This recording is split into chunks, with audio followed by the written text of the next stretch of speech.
За сайн байцгаана уу намайг хангаах өгөөдөг. Би энгийн болон мэрэгжлийн FPV төрлийн дронууд нисгдэг тийм залуу байгаа. За надаас хүмүүс сургалт асуугаад байдаг. Тэгээд өнөөдөр би онлайн 2 сургалт, онлайн практик хослсон 1 сургалт ерөнхийдөө бэлтжээ сууж байна. За тэгээд ерөнхийдөө та хангаа FPV Zcom гэсэн хаягаар хандаад ороход ийм 3 сургалт харагдаж байгаа. 39 мянган DJI дроны анхан шатны сургалт гээд байгаа. Энэ сургалт маань болохоор анх удаа дрон нисгэх гэж байгаа хүмүүст тохиромжтой. Эсвэл DJI брендийн ямар нэгэн дрон авсан хүмүүс нэг жоохон анхандаа бол дрон нисгэж үзээгүй хүмүүс маань бол учраа олохгүй юу гэдэг шүү дээ тийм. Яг тийм хүмүүс тохиромжтой. Та энэ дээр нэг 5 хичээл байгаа. Энэ хичээлүүдийг бүгдийг алгаслагуу, залхуурлага үзэхэд бол нэлээд ойлголт авчихна. Тэгээд зарим хэсэгт нь баг дагаад хийгээд монтаж 9 журам юм хийгээд туршиж болно. За тийм хүмүүс тохиромжтой дроны хичээл байгаа. Уул нь бол энэ хичээлийг нэг айхтар хичээл мичээл суугадах шаардлага байдаггүй. Яг худалдан авж байгаа газраасаа тодорхой хэмжээний нислэгийн заавар зөвлөгөө, нэг 10 минутын зөвлөгөө авахд л юм нь бол нисгчдэг харьцангуй гайгүй. Гэхдээ хүн болгон бол бас учраа олохгүй мэдхгүй зүйл тулгарчаар эвгүй байдаг те. Тийм хүмүүстүүд яг аваад үзэхэд их тохиромжтой хичээл байгаа шүү. За мэдээж зарим нь бол угаасаа яг энэ төрлийн дрон нисгдэг хүмүүс байгаа. Тэр хүмүүст маань бол энэ хичээл ямар ч хэрэггүй. За FPV төрлийн анхан дунд шатны онлайн сургалт гэсэн энийг авнаа. За миний сошиал дээр явж байгаа бүх дроны дүрс ер нь дийлэнх нь 80-90% нь яг энэ дроны дүрсүүд байгаа.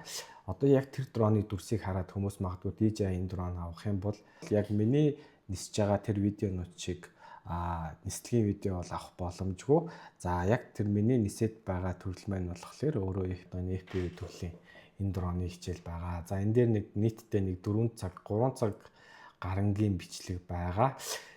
Тэгээд энэ дээр яг анхан шатнаас нь эхлээд дроны төрлүүдийн ангилаа, дээрээс нь симулятор хэрхэн тоглох, тэгээ практик нислэг хийж үзүүлээд нөгөө шинэ дрон дээр гардаг проблемууд, холболт янз бүрийн юм тэрийг үзүүлээд за FPV дроны холболт, за тохируулга, beta flight, Google дээрх мэдээлэл хаашаа яаж явах вэ, батарейгаа яаж зэмлэх вэ гэх мэтчлэн ер нь л бол бүх зүйлийг нь багтаах гэж хичээлээ. Гэхдээ зарим нэг зүйлийг орхигдуулсан байж магадгүй. Яг нь тухайн үед нь нэмэхээр зүүд дутуу өргөсөн зүүд байвал нэмээд бий явчихнаа.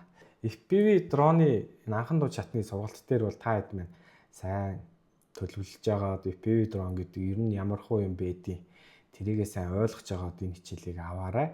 Тэгэхгүй бол энэ бас нэлээ ярихтай дроны төрөл байдаг. Тэгээ яг миний хувьд бол би энэ дроны одоо 2-3 жил сурсан мэдсэн зүйлээ ингээд нэг 3-4 цагт багтаагаад аль болох бүх зүйлийг тайлбарлах гэж хичээлээ ойлгомжтой байдлаар. Ямар ч байсан энэ сургалтыг аваад BTD яг нэг анхны нэг нисэж сурсан зовлон байдаг аахгүй. Тиймэрхүү зүйлсийг бол та эндээс бол шууд мэдээд авчнаа л гэсэн үг. Ерөнхийдөө BTD анх дрон аваад одоо мэдэхгүй батарейныхаа утас мөцийг илүү гаргаж боож могоол. Тэгэл унгаагаал унахаараа нэг батарейгаа шууд шатаагаал нөгөөтгөө эвдлээл тэгжитэл нөгөө батарей чинь 100 сая төгрөгийн үнэтэй.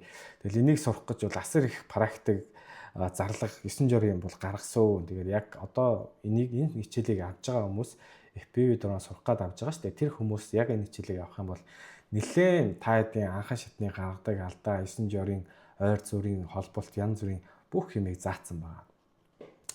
За нэг ийм хичээл байна. За 3 дахь хичээл нь болохоор дээрх 2 хичээлийг хоёулангийн энэ чинь бас давхар оруулчихсан байгаа. Онлайн бүх хичээл нь байгаа. Давхар үзэж болно.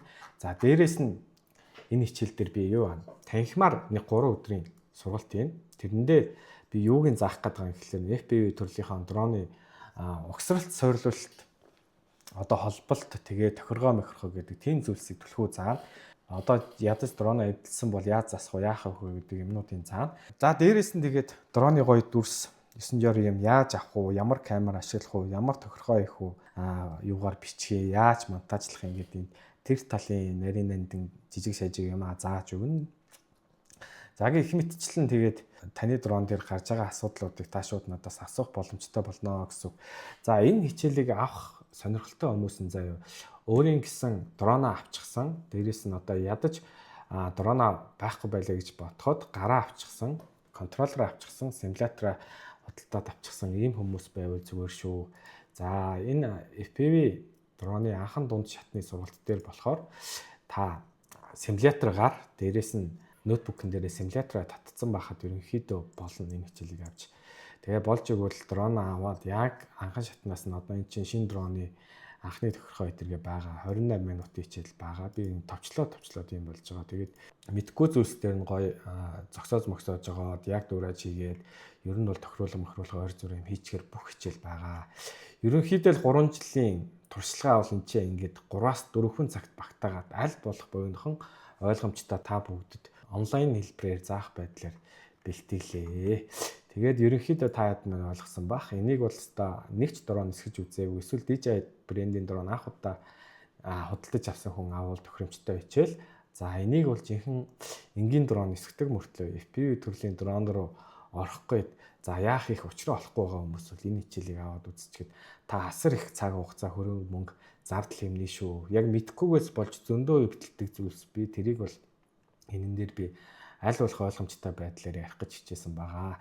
За тэгээд цаашлаад гүнзгийрээд бүр дрон мроноо угсраад хэдийн янзаар нь угсраад одоо ингээд гоё гүнзгийрээд бүр ниснэ гэж үзэж байгаа бол та яг үнэхээр практик нислэгийг аваад дроноо өөрөө угсардаг тохиргоо хийдэг энэ мэрэгжлийн онлайн практик гэсэн хичээлийг аваад үзэж болно. Дээрээс нь надаас бүх зүйлээ асууж болно гэсэн. За би яг энэ FPV дроны анхан дунд шатны сургалт дээр нь бол юу ач.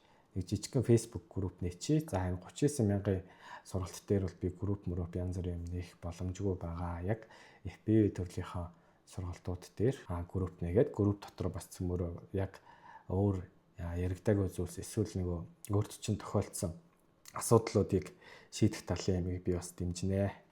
За баярлалаа.